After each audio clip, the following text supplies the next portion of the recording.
সংবিধান অনুযায়ী এখনো প্রধানমন্ত্রী শেখ হাসিনা ওয়াজেদ। এই কনস্টিটিউশনে বলা আছে শেখ হাসিনা ওয়াজেদ রাষ্ট্রপতিকে অনুরোধ না করলে রাষ্ট্রপতি কি করতে পারবে না? পার্লামেন্ট ভেঙে দিতে পারবে না। তাহলে এখনো তো এই শেখ হাসিনা এই রাষ্ট্রপতি অনুযায়ী এই সংবিধান অনুযায়ী তো প্রধানমন্ত্রী। এখনো শিরিন শারমিন হচ্ছে তাহলে স্পিকার, ডিসি স্পিকার, জেলে থাকলেও সেও স্পিকার। আপনি 29 সালের আগে সংসদ ভেঙে দিলে সেটা কি 7 খ অনুযায়ী কি 7 খ অনুযায়ী কি বলা আছে? এই সংবিধান করতেছেন 7 খয়ে কি বলা আছে? 7 খ না কয়ে রাষ্ট্রদ্রোহিতার অপরাধ করবেন আপনি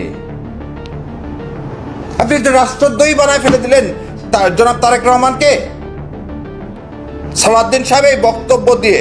তাহলে প্রথম কথা হলো যে সংবিধান করতেছেন, সেই সংবিধানে 29 সালের আগে এই সংবিধান ভেঙে যায়নি।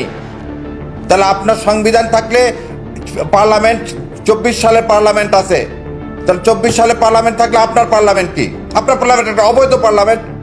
আপনার ইলেকশন অবৈধ ইলেকশন, আপনি শপথ দিলেন মন্ত্রী হিসাবে, সেটা অবৈধ। সংবিধান অনুযায়ী শেখ হাসিনা এখনো বাংলাদেশের বৈধ প্রধানমন্ত্রী। মানে চারোদিকে বর্তমান এটার এক প্রকার তুফান উঠে গেছে, মানে তুফান চারোদিকে শোনা যাচ্ছে। আর এটা কারা ছড়াচ্ছে? জামাত শিবিররা। তারা নিজেরা বলতেছে, জনাব তারেক রহমান সাহেব, আপনি যে প্রধানমন্ত্রী হয়েছেন, আপনি কি বৈধ? আপনি যে নির্বাচনের মাধ্যমে চেয়ারে বসেছেন, সেটা কি বৈধ? আপনার চেয়ারটা কি বৈধ? আপনি জনগণের ম্যান্ডেট নিয়ে নির্বাচিত হয়ে প্রধানমন্ত্রী হয়েছেন, এটা কি বৈধ? এই সংবিধান মানতে গেলে তো শেখ হাসিনাকে প্রধানমন্ত্রী মানা লাগবে। এই নির্বাচন তো অবৈধ হবে, অন্তর্বর্তীকালীন সরকার অবৈধ হবে, আপনারা যে পার্লামেন্টে গেছেন তাও তো অবৈধ হবে। গণভোট যদি অবৈধ হয় তো আপনার এমপিগিরিও তো অবৈধ হবে। হঠাৎ করে তারা বললেন না আমরা শপথ গ্রহণ করব না, শপথ সংবিধানে নাই। আজব ব্যাপার। শেখ হাসিনা ভালো ছিল, এখনো এই পরিস্থিতি দেখতে পাচ্ছি। সবাই খারাপ, কেউ চান্দাবাজ, কেউ দুর্নীতিবাজ, কেউ সন্ত্রাসী। হাসিনাকেই এখনকার প্রধানমন্ত্রী হিসেবে মেনে নিতে হবে। বর্তমান সরকার কি সেটা মেনে নিতে প্রস্তুত কিনা আমরা তার কাছে সেটা শুনতে চাই। হাসিনা তো এর চাইতে কৌশলী ছিল। চায়না, ইন্ডিয়া, আমেরিকা একসাথে ব্যালেন্স করে গেছে, পরাশক্তিদের লেজে খেলাইছে, আর এরা আমেরিকার কোলে গিয়ে চড়িছে। ভাবি যে সুক্কু খাম ভাবি যে তিনি এটা ছেড়ে দিবে। হ্যাঁ, এই যে এত আলোচনা সমালোচনা কেন? এবং এট দ্য সেম টাইম তারাই বলছে যে বাংলাদেশের 72-এর সংবিধান অনুযায়ী ইনস্ট্যান্ট নাও এখন পর্যন্ত বৈধ প্রধানমন্ত্রী হচ্ছে জননেত্রী শেখ হাসিনা। তাদের নিজেদের কথা এগুলা। সবচেয়ে বড় কথা কি জানেন? জুলাই সনদ যদি কোনোভাবে বাস্তবে রূপ না দেয়, তাহলে আপনার জামাত শিবিরের অবস্থা ভবিষ্যতে বাংলাদেশের মাটি থেকে নিশ্চিহ্ন হয়ে যাবে। সামান্য একটা কেউ বাঁচতে পারবে না আইনের চোখ ফাঁকি দিয়ে।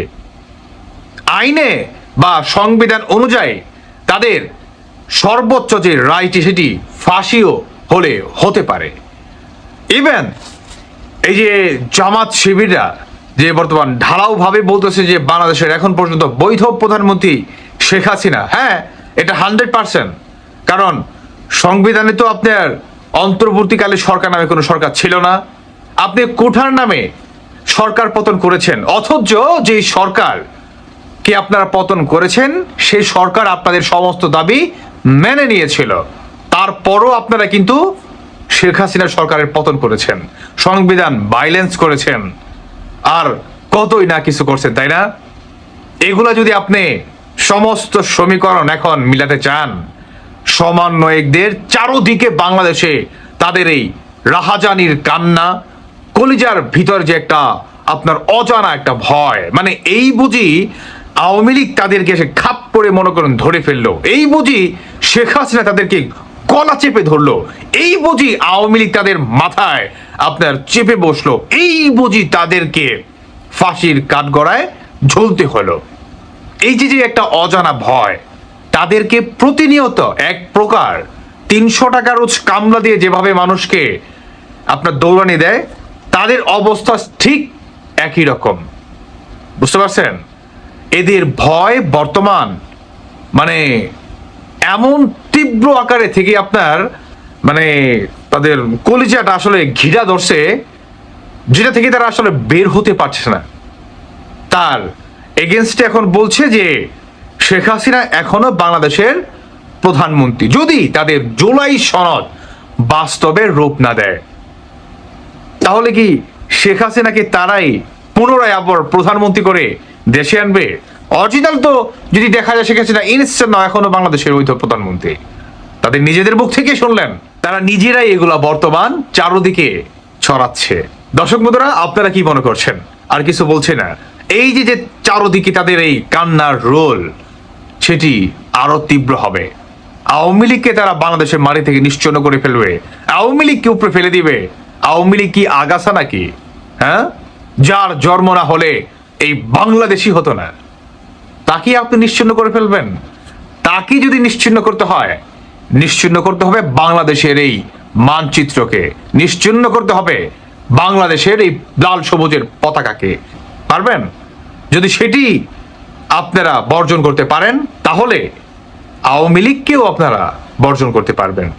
দর্শক বন্ধুরা, বাকিটা আপনাদের ব্যক্তিগত মতামত অবশ্যই জানিয়ে যাবেন। ভালো থাকুন সবাই। আল্লাহ হাফেজ, আসসালামু আলাইকুম।